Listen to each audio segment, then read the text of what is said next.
Anda kembali menyaksikan Kompas Sport Pagi bersama saya, Claudia Carla. Kami lanjutkan kembali Kompas Sport Pagi dengan informasi dari Liga 1.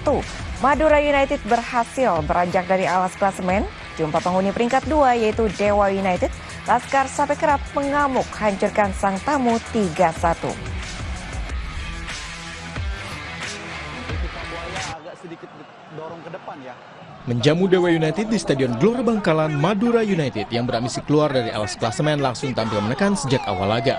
Hasilnya, gol tercipta di menit 25. Iran Junior membuat tuan rumah memimpin 1-0.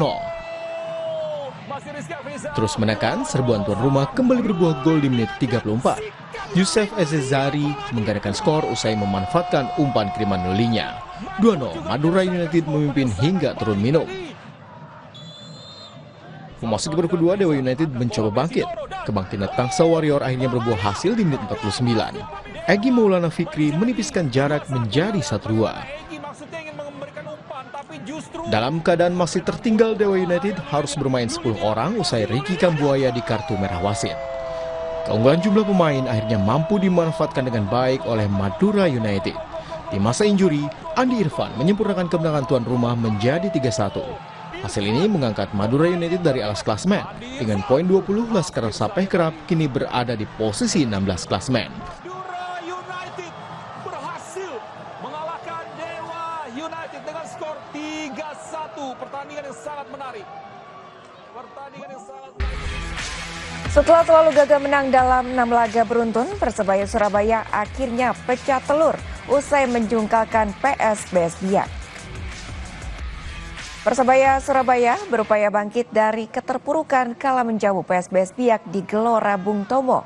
Setelah babak pertama berakhir imbang tanpa gol pemecah kebuntuan akhirnya hadir kala babak kedua memasuki menit 54. Gol sematawayang Bruno Moreira pada laga ini akhirnya mengembalikan Bajul Ijo ke jalur kemenangan.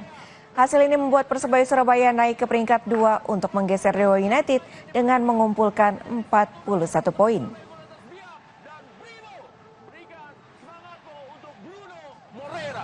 Iya, waktu menang di laga pertama pencetak golnya Flavio ya. Kali ini pencetak golnya Rivera. Bruno. Timnas Putri Indonesia gelar pemusatan latihan terakhir di lapangan Unesa Surabaya pada Sabtu sore sebelum berangkat ke Arab Saudi untuk laga FIFA Matchday. Dari 26 pemain yang mengikuti pemusatan latihan selama 2 minggu, hanya 18 pemain yang dibawa ke Arab Saudi.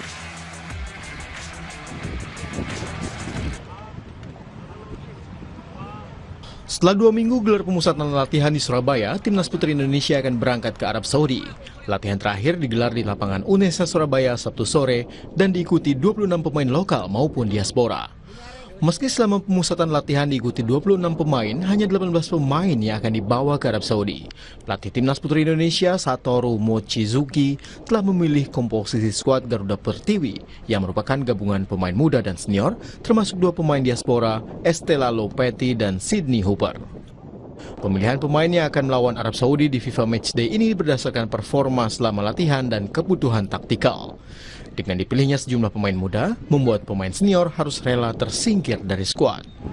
もう自分のサウジとは関係なしにインドネシアの今の状況の中で18名で選びました。何人かは若い選手を入れたかったので、十分力のあるベテランの選手が外れています。Timnas Putri Indonesia dijadwalkan akan melawan Arab Saudi dalam FIFA Matchday 20 Februari nanti. Usai melawan Timnas Arab Saudi, Claudia Schönemann dan kawan-kawan akan berangkat ke Jepang mengikuti turnamen antar universitas. Mahendra Triginanjar, Kompas TV, Surabaya, Jawa Timur.